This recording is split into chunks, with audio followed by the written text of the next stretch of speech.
देव उठनी एकादशी की व्रत पूजा विधि किस प्रकार देव उठाते हैं और पूजा विधि क्या क्या सामग्री कैसे देव उठाएं सुबह या शाम में। देखिए जो गेरू होता है उससे आपको एक चौक पूज लेना। ये चौक आपको सुबह को ही पूजना। सुबह को भी कार्तिक का महीना भगवान विष्णु की जो है पूजा अर्चना करनी चाहिए और शाम को देव उठाए जाते हैं। देव कैसे उठते हैं मैंने वीडियो डाल दी, डिस्क्रिप्शन में लिंक डाल दूंगी। आपको यहाँ पे चावल के आटे का बिल्कुल भी प्रयोग नहीं करना है क्योंकि चावल यूज नहीं किए जाते। आटे से आपको चौक फूकना है जो गेहूं के आटे से आपको चौक बना देते हैं। उसके बाद आपको साफ सुथरा पहले वहां पर पोछा लगा के गेरू से सही करके आपको चौक लगा देना। चौक के बाद में आपको जो लकड़ी की चौकी होती है वो लकड़ी की चौकी आपको लगा देनी है। उसके बाद आपको केले के पत्ते या गन्ना दोनों में से दोनों ही शुभ होते हैं, दोनों में से कोई भी एक चीज जो मिल जाए वो आपको अवश्य लगानी है। उस तरह से आपको केले के पत्ते क्योंकि भगवान विष्णु को बहुत ही प्रिय होते हैं तो जरूर लगाइए कलावे से। उसके बाद में चौकी पर आपको पीला वस्त्र क्योंकि भगवान विष्णु को पीली हल्दी पीला वस्त्र पीली चीजें बहुत ही प्रिय है तो आपको पीला वस्त्र चौकी पर बिछा देना है।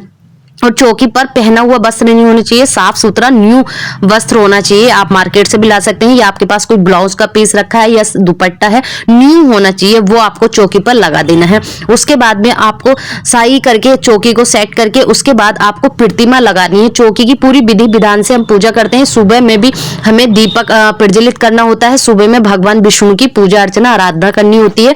ऐसा नहीं है कि शाम को देव उठाए जाते हैं। सुबह में भी कार्तिक का महीना बड़ा ही पवित्र और पावन महीना है। इस कार्तिक के महीने में आपको भगवान विष्णु की पूरी विधि विधान से पूजा अर्चना आराधना करनी चाहिए। देखिए मैंने जो हमारे यहाँ पर पुए बनते हैं सेब फल मीठा बर्फी दिया, ये सुबह आप कलश रखते हैं या आप किसी भी जल में लोटे में जल रखकर आप गेहूं भी भरकर उस पर भी रख सकते हैं। आपके पास नारियल नहीं है तो एक थाली लेनी है, आपको उसे जो गेरू होता है उससे सजानी है। ये सुबह की पूजा थी जो हमने कर दी। दिया अर्पित करना, भगवान विष्णु की छवि के सामने आरती करनी है, उनका स्मरण करना। ये सुबह की पूजा थाली पर आपको जो सजाना है वो गेरू से ही आपको सजा लीजिए क्योंकि इस थाली से शाम को देव उठाए जाते हैं। ये पूरी आपने इस तरीके से आपने करने के बाद में अगर हो सके तो आप आरती वगैरह करते हैं। उसके बाद में एक माला आपको ओम भगवते वासुदेवाय नमः ये भगवान विष्णु का मंत्र है, आपको इसका जरूर उच्चारण करना चाहिए सुबह में। इस तरह से हमने पूरी थाली सजा दी है। थाली सजाने के बाद हम इसको रख देंगे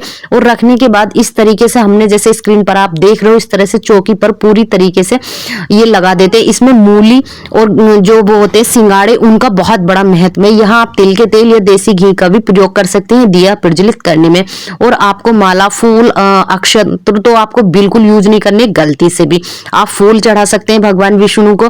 और पीली चीज यानी आप जो हल्दी होती है उसका तिलक जरूर अर्पित करिए। और पूरे मीठे देखिए सब लोगों के यहाँ पर अलग अलग तरीके से होता है लेकिन हमारे यहाँ होता है, लेकिन ये चीजें सभी के यहाँ कॉमन है। और सारी वीडियो देव उठाने एकादशी की देव कैसे उठाए जाते हैं गीत सही मैं वीडियो में डिस्क्रिप्शन में लिंक डाल दूंगी। सारा आपको अपने झलकदानी चैनल पर मिलेगा। अगर आपने अभी तक चैनल सब्सक्राइब नहीं करा तो प्लीज चैनल को सब्सक्राइब कर लीजिए।